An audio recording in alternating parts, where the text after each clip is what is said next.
Dear student, welcome to tech study online portal everything for technical student. यदि आप किसी भी टेक्निकल एग्जाम सेमेस्टर एग्जाम की तैयारी कर रहे हैं तो आप हमारे चैनल को सब्सक्राइब कर लीजिए, जिससे कि आपकी तैयारी और अच्छे से हो सके।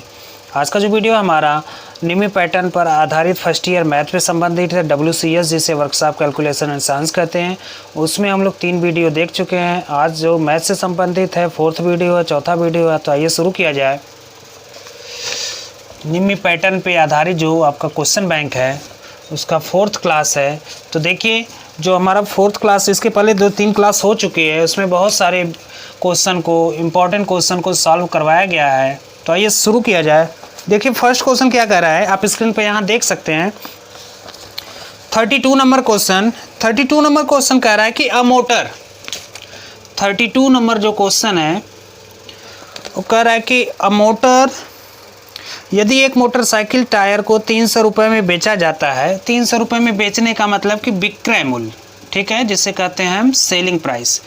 विक्रय मूल्य कह रहा है 300 रुपया है में बेचा जाता है और उसे 25% लाभ होता है, तो क्रय मूल्य कितना होगा। इतना बेचने पर उसे लाभ हुआ 25% का, तो हमें क्या बताना है, क्रय मूल्य बताना है। तो देखिए ऑप्शन क्या क्या दिया है। ऑप्शन फर्स्ट दिया है 200 रुपये, ऑप्शन सेकंड दिया 220 रुपये, ऑप्शन थर्ड दिया 240 रुपये और ऑप्शन फोर्थ आपका दिया 260 रुपये। ठीक है, अब सवाल समझिए। सवाल क्या है, कह रहा है कि एक साइकिल है, एक मोटरसाइकिल है जिसको हम 300 रुपये में बेच रहे हैं और 300 में अगर बेचा जाता है उसको, तो 25% का लाभ होता है इस सौदे में। तो बताइए क्रय मूल्य कितना होगा। ठीक है, तो देखिए इस सवाल को करने के काफ़ी तरीके हैं। आसान तरीका आपको बताया जा रहा है। जैसे विक्रय मूल्य आपको दिया है 300 रुपये, तो हमेशा जो लाभ या हानि होता है वो हमेशा क्रय मूल्य पर होता है, इसको याद रखिएगा। Profit and loss is always record by the cost price या क्रय मूल्य। तो यहाँ पे हम मान लें क्रय मूल्य आपका कितना है, x रुपया है। क्रय मूल्य कितना है, x रुपया है। जब क्रय मूल्य आपका x रुपया है तो जो x पर लाभ हो रहा है कितने का हो रहा है, 25% का लाभ हो रहा है। तो हम कह सकते हैं कि x प्लस x का 25% बटे 100 यह किसके बराबर होगा, 300 के बराबर होगा। समझ में आया। देखिए क्या है कि जैसे क्रय मूल्य, विक्रय मूल्य में हमारा क्रय मूल्य भी समाहित है। ठीक है, विक्रय मूल्य में क्रय मूल्य भी समाहित है प्लस लाभ समाहित है। तो क्रय मूल्य अगर हम x मान लिए तो x प्लस x का 25%, x गुणे 25 बटे 100 बराबर 300, कुछ इस प्रकार से होगा। तो यहाँ से इसको हम जोड़ेंगे तो यह हो जाएगा आपका x प्लस x बाई 4 बराबर 300। तो यह हो जाएगा 5x बटे 4 बराबर 300। इसको जब आप हल करेंगे तो यहाँ पे देखिए x बराबर आ जाएगा 300 गुणे 4 बटे 5। तो यह हो गया 60 गुणे 4, 5 30, 60 गुणे 4 हो जाएगा, 60 गुणे 4 यानी 240। तो जो राइट आंसर होगा, C is the right answer of the given question. तो कितना हो जाएगा, जो मूल्य हो जाएगा उसका, यानी क्रय मूल्य जो था उसका 240 रुपये था, जिसको 25% लाभ पर बेचने पर कितने में बेचा गया, 300 में बेचा गया। आसान क्वेश्चन था, बस क्रय मूल्य और विक्रय मूल्य के कॉन्सेप्ट पे आधारित था। 33 नंबर देखिए, 33 नंबर क्वेश्चन क्या कर रहा है, कह रहा है कि 18.5 को भिन्न में बदलिए। 18.5% दिया है, इसको भिन्न में बदलना है। ठीक है, ऑप्शन देखिए क्या क्या दिया है। फर्स्ट ऑप्शन है 0.185, सेकेंड ऑप्शन है 0.175, थर्ड ऑप्शन है 0.165 और फोर्थ ऑप्शन है 0.195। ठीक है, तो पीछे एक सवाल करवाया गया था, किसी भी संख्या को अगर आपको भिन्न में बदलना है तो हम क्या करेंगे। यहाँ पे देखिए, अगर किसी भी संख्या को दशमलव में या परसेंटेज में बदलना था, परसेंटेज में बदलेंगे तो 100 से गुणा कर देंगे। यह संख्या देखिए पहले से परसेंटेज में है, तो 18.5% का मतलब क्या हो गया, 18.5 बटे 100, क्योंकि परसेंटेज का मतलब क्या होता है, बटे 100। परसेंटेज का मतलब होता है बटे 100। जैसे 25% यानी 25 बटे 100, 30% 30 बटे 100, 40% 40 बटे 100। तो 18.5 को जब 100 से भाग देंगे तो यह आ जाएगा 0.185। अब हम ऑप्शन देखेंगे तो देखिए ऑप्शन ए है, जो फर्स्ट ऑप्शन है वह 0.185 है। तो जो राइट आंसर होगा option A, that is 0.185। Question को आप आराम से समझते जाइए, ज़रूरत पड़ने पे इसका नोट्स भी बनाते रहें। नेक्स्ट क्वेश्चन देखिए, क्वेश्चन नंबर 34 क्वेश्चन कह रहा है कि इनमें से कौन सा अधातु है, इनमें से कौन सा अधातु है। तो ऑप्शन फर्स्ट कह रहा है पारा, ऑप्शन सेकंड कह रहा है ग्रेफाइट, ऑप्शन थर्ड है पीतल जिसे ब्रास कहते हैं, और ऑप्शन फोर्थ आपका देखिए कह रहा है लोहा। तो इनमें से बताना है कि कौन सा अधातु है। तो अधातु जो है आपका यह ग्रेफाइट है। अधातु जो है यह ग्रेफाइट, यह चालक की तरह हमारा कार्य करेगा। या ग्रेफाइट, जैसे ग्रेफाइट का प्रयोग हम लोग पेंसिल बनाने में करते हैं, तो कभी जैसे ग्रेफाइट पूछ दिया जाए कि ग्रेफाइट किस प्रकार का मटेरियल है, तो ग्रेफाइट हमारा जो अर्धचालक की श्रेणी में आता है। नेक्स्ट क्वेश्चन देखिए, क्वेश्चन नंबर 35। तो 35 देखिए क्या कह रहा है कि इनमें से किस धातु में प्रमुख सामग्री के रूप में लोहा होता है। निम्न में से किस में लोहा का अंश पाया जाता है, आयरन का अंश पाया जाता है, उसको हमें बताना है। तो ऑप्शन फर्स्ट देखिए कह रहा है पीतल, दूसरा कह रहा है ब्रॉन्ज जिसे कांसा कहते हैं, थर्ड है जिंक, और फोर्थ है आपका लौह धातु। लौह धातु। अब सवाल देखिए, आप स्क्रीन पे देख सकते हैं, सवाल है कि इनमें से किस धातु में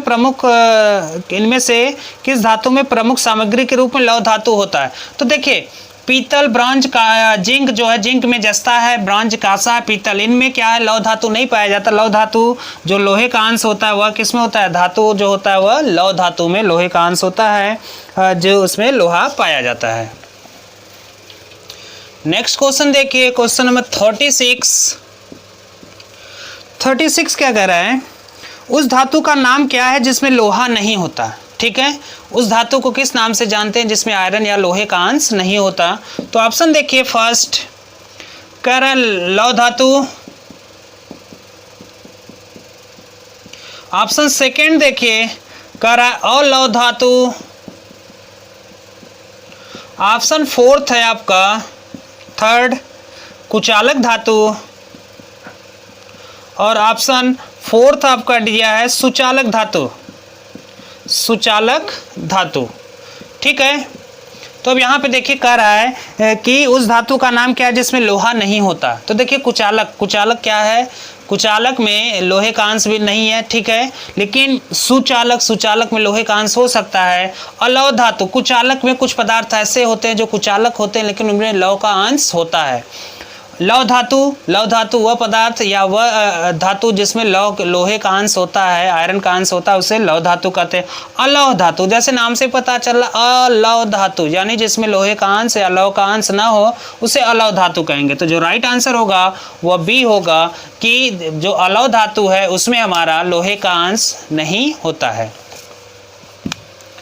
नेक्स्ट क्वेश्चन देखिए, क्वेश्चन नंबर 37 क्या कह रहा है कि निम्नलिखित में से कौन सा गुणधर्म धातु का यांत्रिक गुण है।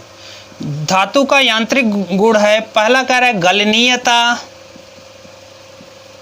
सेकंड देखिए कह रहा है तन्यता, थर्ड देखिए संचारण, और फोर्थ कह रहा है संरचना। फोर्थ कह रहा है संरचना। तो इनमें से हमें बताना है कि निम्नलिखित में से कौन सा गुणधर्म धातु का यांत्रिक गुण है। यांत्रिक गुण यानी मैकेनिकल प्रॉपर्टीज।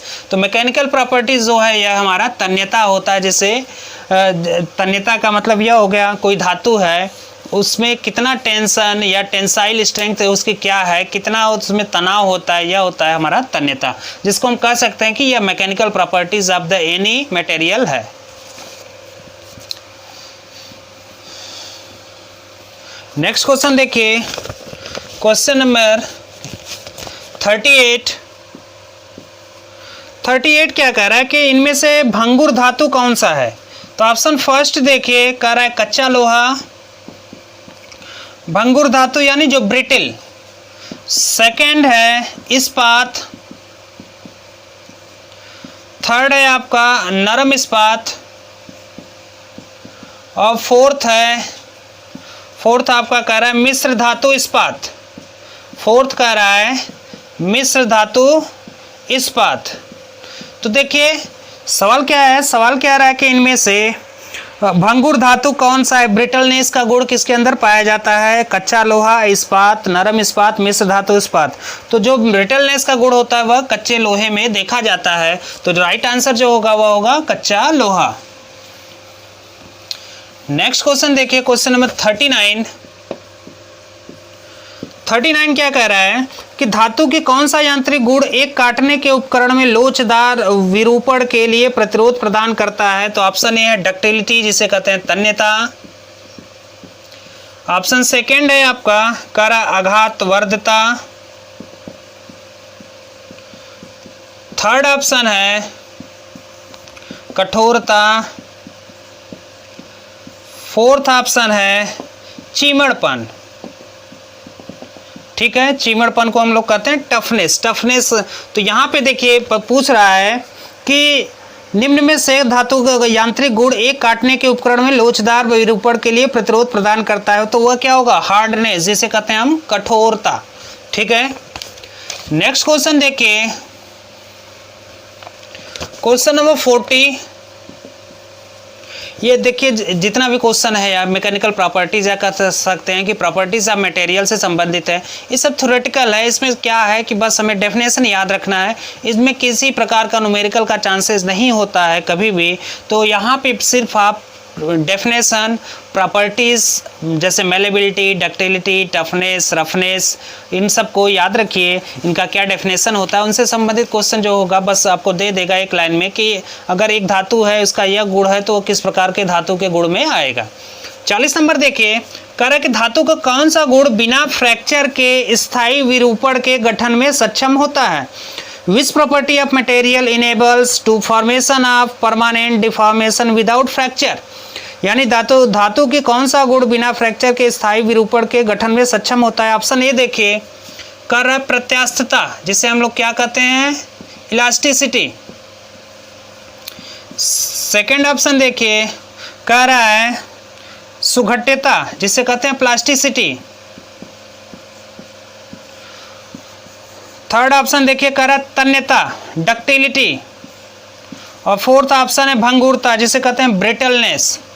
तो जो राइट आंसर होगा वह होगा बी सुघट्यता, जिसे कहते हैं प्लास्टिसिटी। तो यहाँ पे देखिए जो आपको दिया गया था, सवाल था कि धातु की कौन सा गुण बिना फ्रैक्चर के स्थायी विरूपण के गठन में सक्षम होता है? प्रत्यास्थता, सुघट्यता, तन्यता, भंगुरता। तो इसमें क्या होगा? सुघट्यता, जिसे कहते हैं प्लास्टिसिटी ऑफ मटेरियल। एक होता है इलास्टिसिटी ऑफ मटेरियल, इलास्टिसिटी जैसे स्प्रिंग हो गया, जिसको कितना हम तनाव उसके अंदर होगा फिर छोड़ दे अपनी रूप में आ जाए, वह इलास्टिक मटेरियल हो गया। ठीक है, तो आज का वीडियो यहीं समाप्त करते हैं। उम्मीद है कि आपको वीडियो पसंद आई होगी। हमारे वीडियो को लाइक करें, अभी तक आपने हमारे चैनल को सब्सक्राइब नहीं किया तो सब्सक्राइब कर लें तथा बेल आइकन दबाना ना भूलें।